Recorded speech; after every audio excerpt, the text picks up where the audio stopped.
the great poet Danny DeVito once said. Anyway, I started blasting. Bang! Bang! This is the exact description I would have used when describing the third-person shoot-'em-up game Stranglehold. But if you want to understand Stranglehold, you'll first have to know about Hard Boiled. Hard Boiled is a 1992 Hong Kong cinema action film directed by John Woo, starring Chow Yun-fat and Tony Leung, who you might have seen recently in his Hollywood debut. Is this what you wanted? I'm gonna be straight up, Hard Boiled is one of the craziest action films I've ever seen. Don't let the subtitles scare you away. If you're a fan of the genre, you're doing yourself a disservice not seeing this. A cop who loses his partner in a shootout with gun smugglers goes on a mission to catch them. In order to get closer to the leaders of the ring, he joins forces with an undercover cop who's working as a gangster hitman. They use all means of excessive force to find him. Again, watch this movie. Just when you think it can't get any crazier, it does. Also, the whole movie's on YouTube. I'll put the link in the description. No excuses. Strictly Casual's own James Walmer gave it a perfect 5 out of 5 stars, quoting the movie by saying, "Give a man a gun, and he's Superman. Give him 2, and he's God." Anyways, after watching the movie, I was doing some research about why I hadn't heard of this masterpiece until now. And then I came across this project, this mysterious game, a game I had never seen before.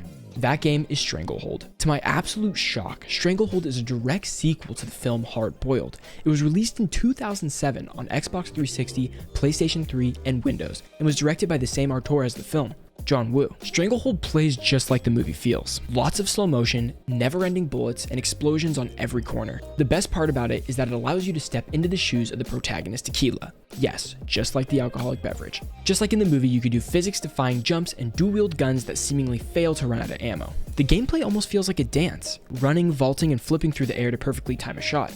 The game resembles Max Payne in its slow-motion shoot-'em-up style.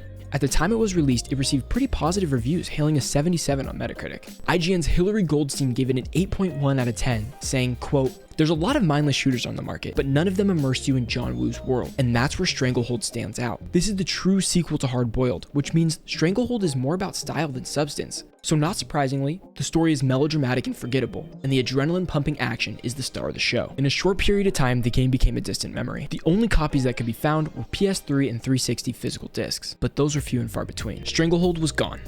Until in 2019, out of absolutely nowhere, the PC gaming client GOG resurrected it from the dead, publishing it digitally on their platform for anyone to purchase. It is available there now for $9.99 USD. A few niche subreddits took notice, but all in all, it went under the radar. Hard Boiled and Stranglehold are the perfect pairing. Watching the movie and then being able to jump into the action is a great experience. In a 2012 article from Polygon, Michael McWhirter reported on a canceled sequel to Stranglehold, which was apparently supposed to co-star Vin Diesel. There's always room for family. This was also to be produced by John Woo. Before the collapse of publisher Midway, the company had a sequel to John Woo's Stranglehold in development titled Gunrunner. According to a pre-production video posted by a former visual effects developer, the game never made it to production. My guess is that Stranglehold is the end of the Hard Boiled story. Stranglehold's publisher Midway Games became defunct just years after the game released. And John Woo hasn't directed anything in years. Regardless of how highly revered Hard Boiled is, Stranglehold seems to me like a forgotten gem. Thanks so much for watching. If you like this video, please consider subscribing. Here at Strictly Casual, we cover games, movies, and everything under the entertainment sun. Hit us up on all of our socials in the description. Thanks again, and we'll see you next time.